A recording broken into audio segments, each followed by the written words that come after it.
اعوذ باللہ من الشیطان الرجیم بسم اللہ الرحمن الرحیم وَلَئِن سَأَلْتَهُم مَّنْ خَلَقَ السَّمَاوَاتِ وَالْأَرْضَ وَسَخَّرَ الشَّمْسَ وَالْقَمَرَ لِيَقُولُنَّ اللَّهُ فَأَنَّىٰ يُؤْفَكُونَ۔ اور یقیناً اگر آپ ان لوگوں سے پوچھیں کہ آسمان اور زمین کو کس نے پیدا کیا اور سورج اور چاند کو کس نے مسخر کیا تو وہ ضرور کہیں گے اللہ تعالیٰ نے، پھر وہ کہاں بہکائے جا رہے ہیں۔ سورۃ العنکبوت آیا 61۔ اور یقیناً اگر آپ ان لوگوں سے پوچھیں کہ آسمانوں کو زمین کو کس نے پیدا کیا اور سورج اور چاند کو کس نے مسخر کیا تو وہ ضرور کہیں گے اللہ تعالیٰ نے۔ یہاں توحید کی دلیل دی گئی کہ اگر آپ مشرکوں سے بھی پوچھیں کہ زمین، آسمان، سورج، چاند اور ہر چیز کو کس نے بنایا تو وہ کہیں گے اللہ تعالیٰ ہی نے سب کچھ بنایا۔ وہ خود بے ساختہ معبودوں کی بے بسی کا اعتراف کر لیں گے۔ عبداللہ بن عباس رضی اللہ تعالیٰ نے کہا، مشرکین مکہ کہتے تھے لبیک لا شریک لک، تو آپ صلی اللہ علیہ وسلم نے فرمایا خرابی ہو تمہیں، یہیں تک رہنے دو، یعنی آگے نہ کہو۔ اور اس کے آگے کہتے تھے مگر ایک شریک ہے تیرا کہ یا اللہ، تو اس کا مالک ہے اور کسی شخص کا مالک نہیں۔ غرض یہی کہتے جاتے اور بیت اللہ کا طواف کرتے۔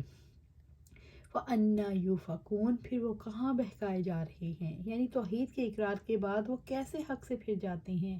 ایسے لوگوں کا منہ موڑنا قابل تعجب ہے۔ ایسے لوگ خود منہ نہیں موڑتے، شیطان انہیں الٹے راستے پر چلاتا ہے۔ اس کتاب کا روئے سخن مشرکین مکہ کی طرف سمجھا جائے تو اس کا مطلب یہ ہوگا تمہاری زندگی اور زندگی کا بقا کا سارا سامان تو اللہ نے مہیا کیا، پھر تم اپنے معبودوں کو اللہ کے شریک اور مد مقابل کیسے ٹھہراتے ہو۔ یہ کہاں سے تمہیں عقل کا پھیر لگ جاتا ہے۔ اللہ یبسط الرزق لمن یشاء من عبادہ ویقدر لہ ان اللہ بکل شیء علیم۔ اللہ تعالیٰ اپنے بندوں میں سے جس کا چاہتا ہے رزق کشادہ کرتا ہے اور جس کا چاہتا ہے تنگ کر دیتا ہے۔ بلا شبہ اللہ تعالیٰ ہر چیز کو بخوبی جاننے والا ہے۔ سورۃ العنکبوت آیا 62۔ اللہ یبسط الرزق لمن یشاء من عبادہ ویقدر لہ۔ اللہ تعالیٰ اپنے بندوں میں سے جس کا چاہتا ہے رزق کشادہ کرتا ہے اور جس کا چاہتا ہے تنگ کر دیتا ہے۔ اللہ تعالیٰ رزاق ہے، وہی رزق دیتا ہے، وہی تدبیر کرتا ہے، جسے چاہتا ہے کشادہ رزق دیتا ہے اور جس کے لیے چاہتا ہے تنگ کر دیتا ہے۔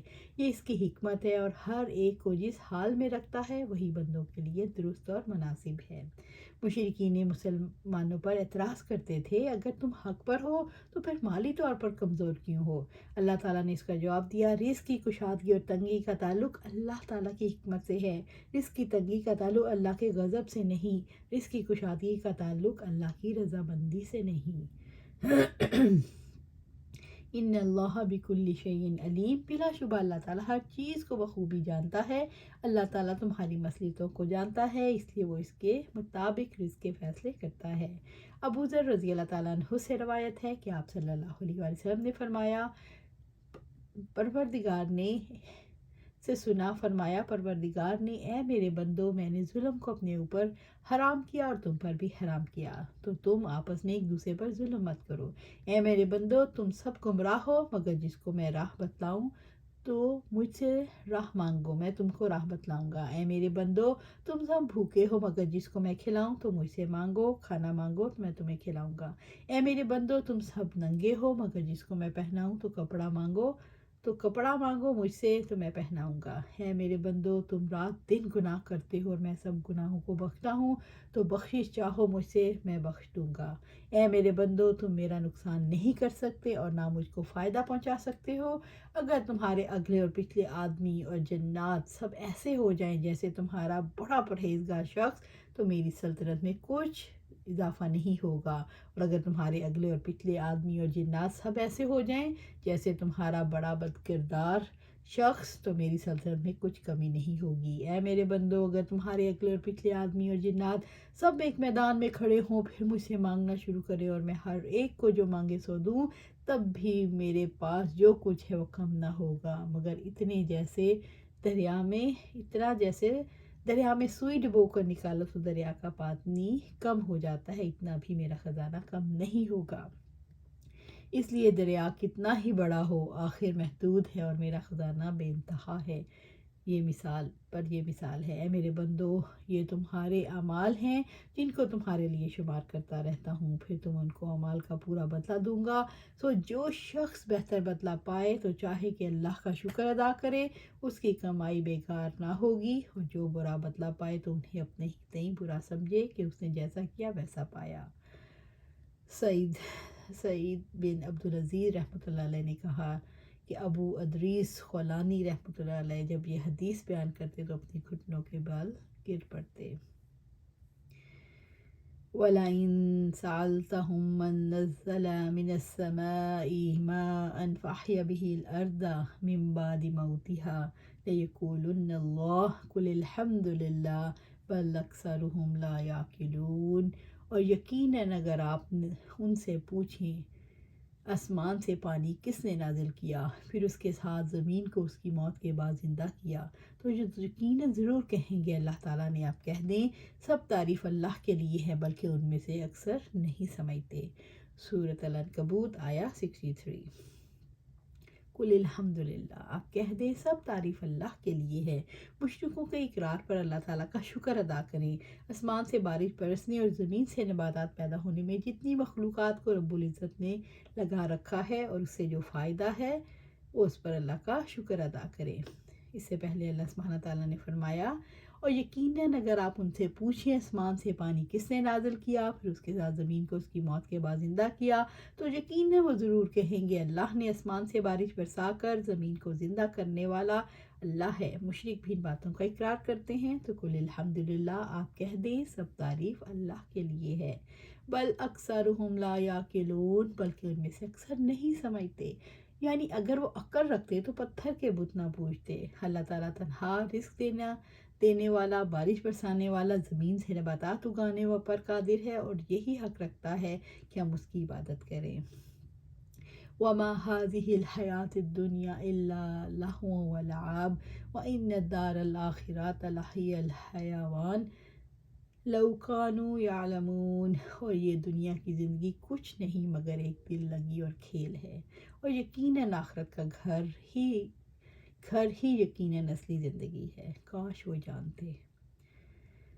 سورۃ العنکبوت آیا 64۔ وَمَا هَٰذِهِ الْحَيَاةُ الدُّنْيَا، اور یہ دنیا کی زندگی کچھ نہیں، دنیا کی زندگی ناپائیدار ہے۔ إِلَّا لَهْوٌ وَلَعِبٌ، مگر ایک دل لگی اور کھیل۔ دنیا سے لوگوں کا دل بہلتا ہے اور اس سے ایسے خوش ہو جاتے ہیں جیسے بچے کھلونوں سے خوش ہوتے ہیں۔ اچانک موت آتی ہے تو سارا کھیل ختم ہو جاتا ہے۔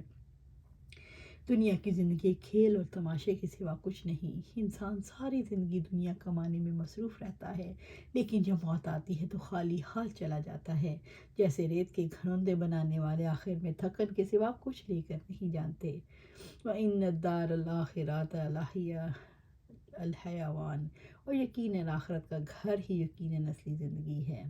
آخرت کا گھر جہاں موت نہیں آئے گی، جہاں کی صحت کو بیماری کبھی نہیں دبوچے گی، جہاں کی جوانی کو کبھی بڑھاپا نہیں پائے گا، جہاں کے مال کو کبھی زوال نہیں ہوگا، جہاں بے مثال زندگی اور لازوال خوشیاں ملیں گی۔ لَوْ كَانُوا يَعْلَمُونَ، کاش وہ جانتے، یعنی اگر وہ سمجھتے، دنیا کو آخرت پر ترجیح نہ دیتے، ہمیشہ کی زندگی کو چھوڑ کر کھیل تماشے کی طرف کبھی مائل نہ ہوتے۔ جو لوگ علم رکھتے ہیں انہیں آخرت کو ترجیح دینی چاہیے۔ جابر رضی اللہ تعالیٰ عنہ سے روایت ہے کہ آپ صلی اللہ علیہ وسلم ایک مرتبہ بازار سے گزرتے ہوئے کسی بلندی سے مدینہ منورہ داخل ہو رہے تھے۔